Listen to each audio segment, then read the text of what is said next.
One Piece Review 1029 yang berjudul The Tower, yang mempunyai arti runtuhnya sebuah era lama dan digantikan oleh era baru, dimana bisa kita prediksi untuk era lama ini maksudnya adalah era Big Mom dan juga Kaido ya, dan akan digantikan oleh era baru yang berada di Wano saat ini, yakni World Generation, Luffy, Kid, Law dan juga kawan-kawan.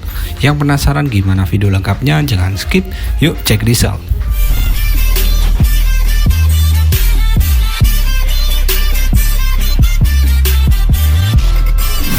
Pada cover chapter kali ini menunjukkan Jewelry Bunny yang sedang melakukan lomba makan bersama berang-berang di belakangnya, dan makanannya adalah mie soba panas. Chapter diawali dengan lanjutan dari pertarungan antara Queen dengan Sanji, di mana terlihat para bawahan Kaido yang sedang tercengang dan shock ya kelihatannya melihat pedang Queen yang hancur ketika mengenai tubuh Sanji. Kita melihat pipi kanan Sanji agak membekas luka akibat dari tebasan pedang Queen, namun Sanji baik-baik saja di sana. Para bawahan Kaido di sana menyadari bahwa Sanji sebenarnya tidak menggunakan haki sekalipun ketika pedang Queen ini hancur setelah menyentuh tubuh Sanji, dan mereka agak teremis ya karena itu. Dan Queen mengingat sesuatu perkataan lama Judge ketika di match dulu. Queen berkata sembari berteriak kepada Sanji. Judge bilang dia ingin menciptakan manusia dengan kekuatan exoskeleton, di mana kekuatan inilah kekuatan daya tahan tubuh yang mampu menahan serangan apapun, sekuat apapun, dan juga dia bisa menyembuhkan diri secara otomatis. Judge juga ingin manusia buatannya ini tidak mempunyai perasaan sama sekali. Dan sembari Queen mengatakan hal tersebut, dia menyiapkan laser beamnya untuk menyerang Sanji. Di bagian lainnya, Chopper terlihat kagum melihat daya tahan yang ditunjukkan oleh tubuh Sanji ketika menerima serangan dari Queen. Malahan pedang Queen ini patah ketika menyentuh tubuh Sanji. Malah kayak bener ya Bang Sanji ini. Kita tahu bahwa untuk Queen ini dia adalah all star, jadinya untuk serangannya pastinya bukan kaleng-kaleng. Sanji terdiam dan dia agak panik karena dia takut akan berubah menjadi cyborg seutuhnya. Yang kita tahu bahwa untuk saudara-saudara Sanji ini adalah cyborg seutuhnya yang tidak memiliki hati. Sanji takut untuk berubah seperti mereka. Dan Sanji berlari menjauh sembari menghindari serangan laser beam dari Queen. Sanji berkata, "Tunggu, apa yang terjadi dengan tubuhku? Apa yang kau lakukan? Apa kau sedang mencoba untuk memacu tubuhku agar berubah menjadi full cyborg sepenuhnya?"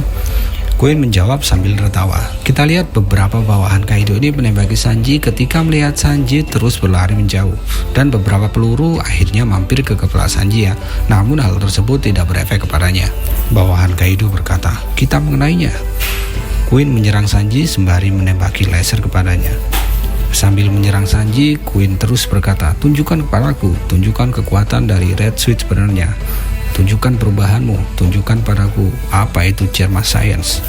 Cerita beralih ke lantai 2 kastil Onigashima, di mana Big Mom masih bertarung melawan Law dan juga Kid. Kita melihat Kid jatuh ke tanah dan merasakan ada yang aneh di kepalanya. Dia merasakan luka dan itu terasa sangat amat sakit.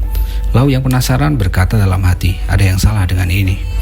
Big Mom menyatukan kekuatan Hera dan juga Napoleon untuk menciptakan pedang petir guna menghabisi nyawa Kid saat itu. Law menggunakan Chambers untuk memindahkan tubuhnya dekat dengan kepala Big Mom, dan kemudian menggunakan counter shock untuk menyerang Big Mom dengan serangan listrik penuh di wajah Big Mom.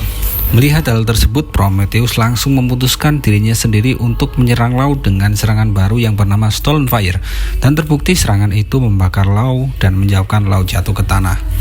Big Mom yang terjatuh, dia lalu bangkit dan melompat memutar di udara serta mengayunkan pedangnya.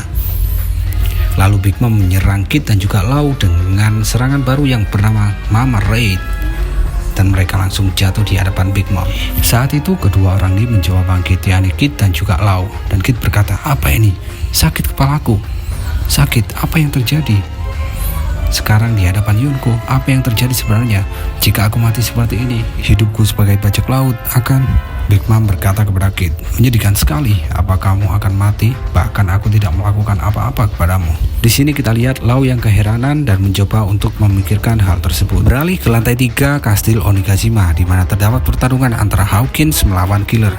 Killer menyuruh Hawkins berhenti dan Hawkins tertawa. Hawkins yang saat itu melihat Killer dengan robekan di topengnya mengetahui bahwa Killer sebenarnya memakan buah smile. Dia berbicara, "Oh, ternyata kau memakan buah smile juga ya. Gimana hidupmu? Apakah sudah semakin memburuk?" Killer menyuruh Hawkins untuk berhenti membenturkan kepalanya ke dinding karena hal tersebut menyebabkan luka pada kepala Kit. Anggota bajak laut Kit yang saat itu mengepung pertarungan antara Hawkins melawan Killer menawarkan bantuan kepada Killer. Namun Killer menyuruh mereka untuk tidak ikut campur pada pertandingan ini. Para punggawa Kit tentunya khawatir dengan keadaan saat itu, di mana kita tahu bahwa kobaran api semakin membara di lantai 3 Kastil Onigashima. Mereka tampaknya harus beralih jika ingin selamat dari kobaran api saat itu. Killer berbicara kepada Hawkins dan memohon untuk menghentikan perbuatan tersebut, yakni menubuhkan kepalanya sendiri ke bangunan, dan itu tentunya berefek kepada Kit ya. Bahkan saat itu Killer bisa saja memberikan nyawanya untuk menghentikan perbuatan Hawkins tersebut. Hawkins yang saat itu mempunyai kesempatan, dia langsung menentang Killer. Hawkins berkata, "Kamu tidak akan menang melawanku. Akan kuceritakan kepada Tuan Kaido untuk mengampunimu jika kau menyerah sekarang. Tidakkah kau tahu, mereka yaitu Yonko telah memerintah lautan sejak zaman dahulu. Kau tidak akan punya kesempatan untuk menang." Killer menjawab, "Sebenarnya di lubuk hatimu aku tahu jika kau menyesali perbuatanmu itu. Kami telah memilih jalan kami sendiri untuk melawan Yonko, dan kami akan menang. Kami melawan rasa takut yang kau takuti saat ini." Killer yang saat itu bangkit dan bertanya kepada Hawkins. Dia mempunyai dua pertanyaan kepada Hawkins. Bagaimana jika terdapat serangan dan kau tidak tahu arah tujuan serangan tersebut kemana? Hawkins lalu menjawab, "Kau bodoh. Kau tahu kan kalau serangan tersebut pastinya akan berdampak kepada Kit."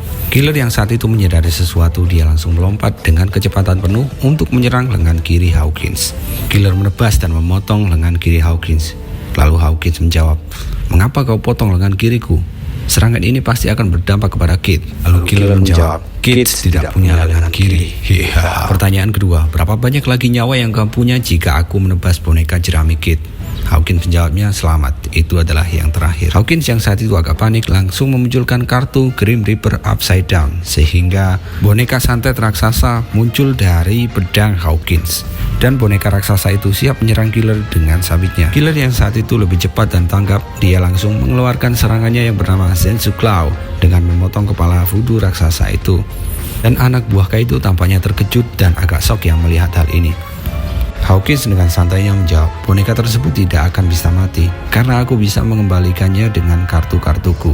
Lalu Hawkins mengambil kartu satu lagi. Ternyata kartu yang muncul adalah Tower. Killer yang saat itu bertindak sikap langsung menyerang Hawkins dengan serangan Jin Sonic dan menebasnya sehingga memisahkan tubuh serta kepala Hawkins. Dan seketika Hawkins pun kalah dengan kartu yang berceceran di dekat tubuhnya. Beralih ke pertarungan antara Big Mom melawan Law dan juga Kid. "Wow, kau berhasil bangkit, Kid," kata Big Mom.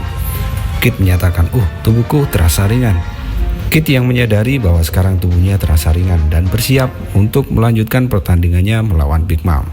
Dan chapter ini diakhiri dengan Killer yang berkata, menyemangati Kid, "Lanjutkan kawanku." Dan begitulah review dari One Piece 1029. Untuk kamu yang suka dengan pembahasan anime, fakta-fakta menarik, dan juga spoiler-spoiler, bisa pertimbangkan untuk subscribe channel ini. Tetap di Anisame. Thanks for watching.